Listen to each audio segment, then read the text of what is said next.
Welcome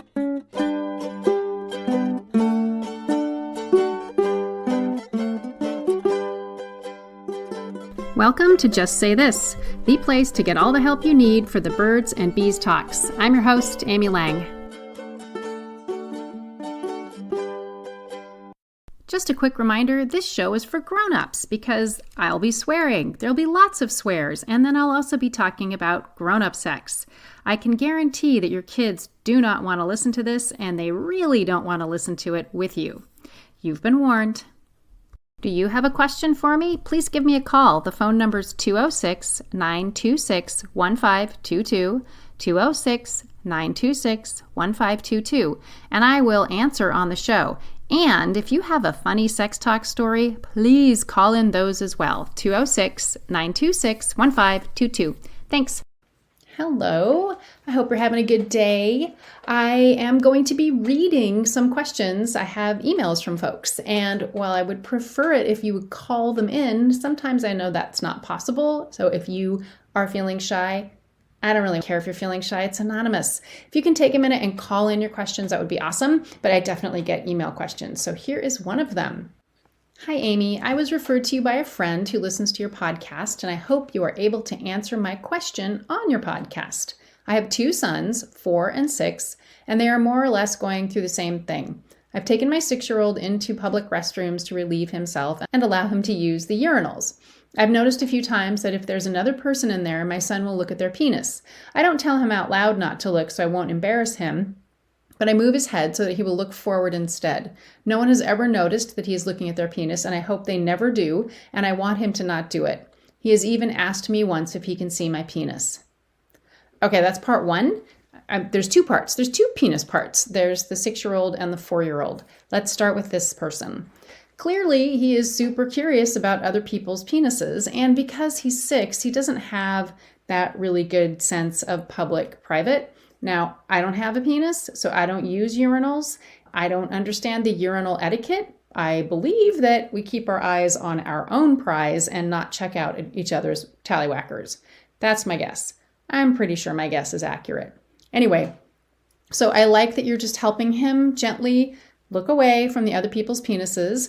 I hope that you have been talking to him about privacy and just letting him know that just because someone is using the urinal, they're peeing, and of course their penis is out of their pants, that doesn't mean it's okay for you to look at their penis because people feel uncomfortable when they see someone watching them pee.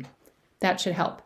Next thing you could do is, if he's not able to stop, just tell him, you know what, we're just going to pee in the regular toilet. And gross, but sorry, I'm making assumptions about people with penises. I live with 2 of them, and I had lived with one who was very young. There was a lot of pee in a lot of places. Anyway, so say, hey, you know what? We're just going to pee in the regular toilet.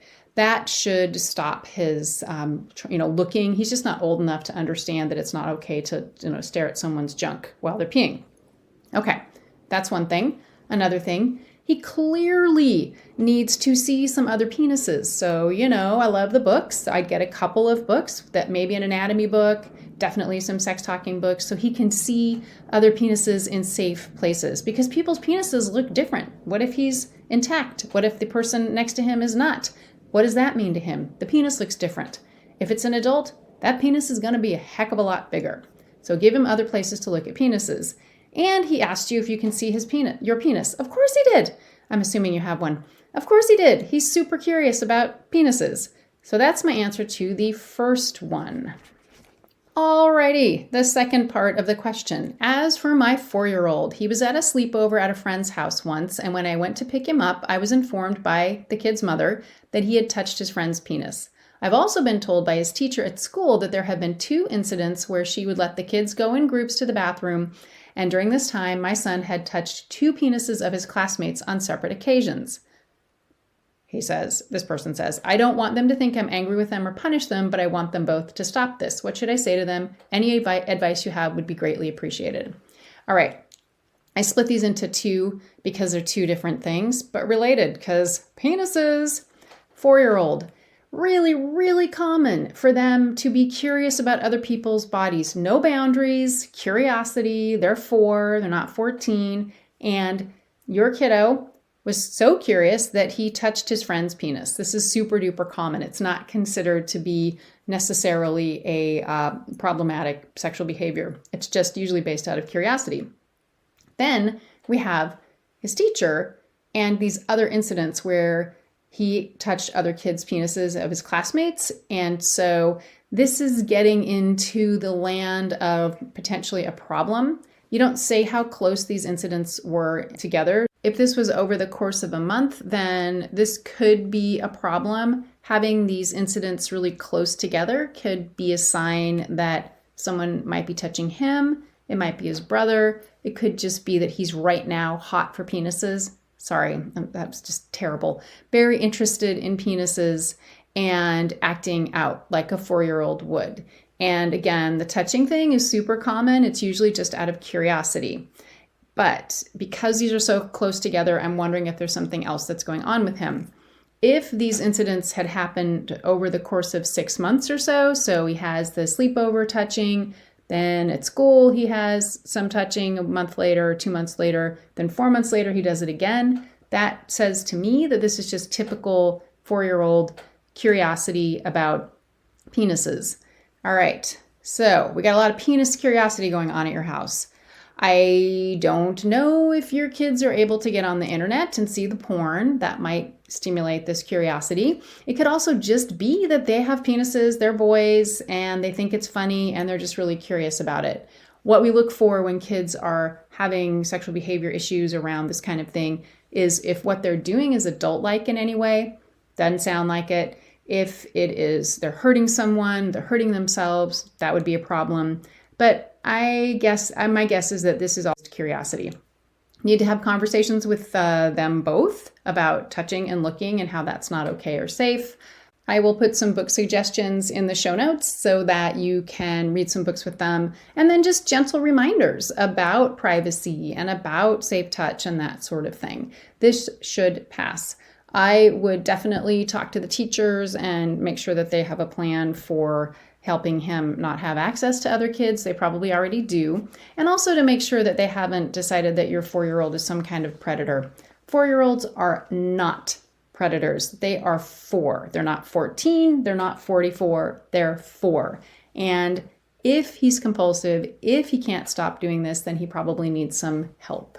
Okay, I guess it's penis land, because here is another question from another person who emailed me. How do you explain erections to an 8-year-old boy, especially ones that happen in the morning when he wakes up? You just tell him. It's an easy one. You say, hey, sometimes the blood in your body goes into your penis and it can get hard like that. Totally normal. Happens in the morning sometimes because you've been sleeping and your body starts to wake up and then you get an erection. And happens to just about everybody with the penis. Again, super normal. Any questions?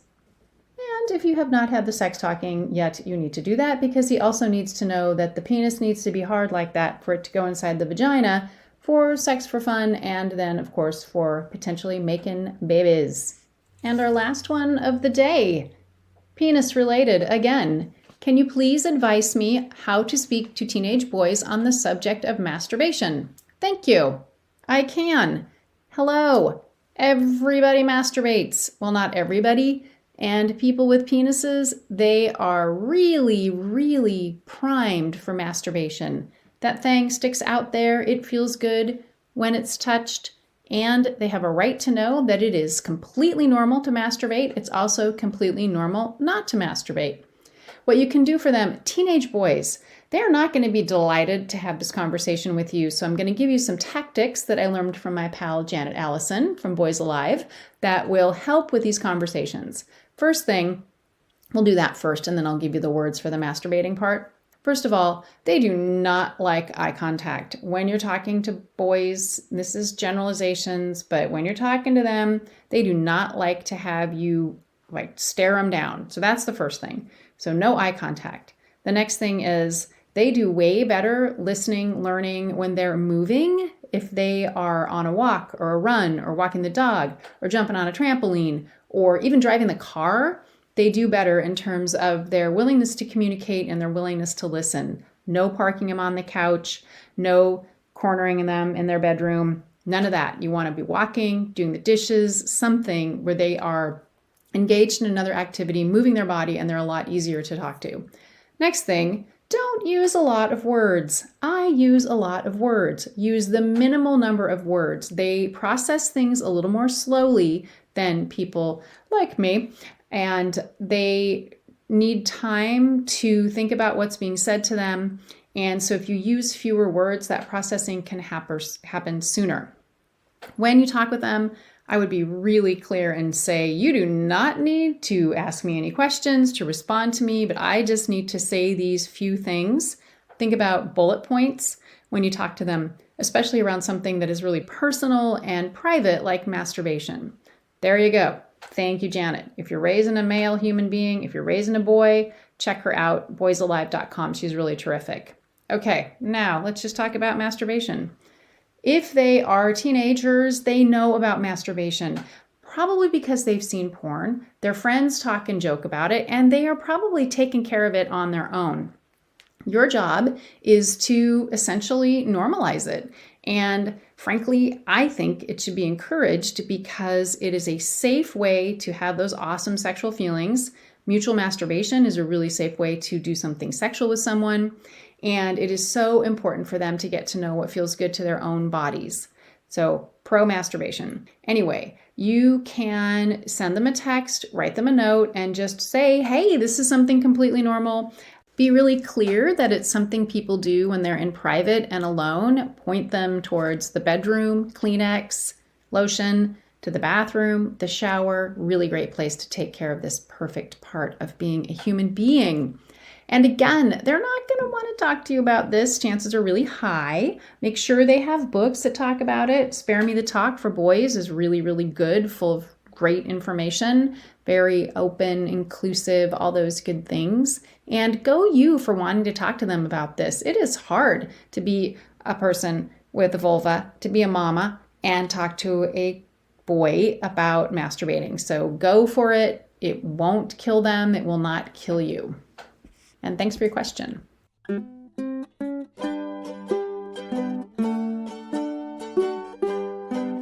That's it for this week. Thanks to everyone who's been calling in. The number's 206-926-1522, so please leave me a message if you have a question or a tale from the trenches. And thank you to Melanie Smith, my producer, and to Rolf, who wrote the Birds and Bees and Kids theme song.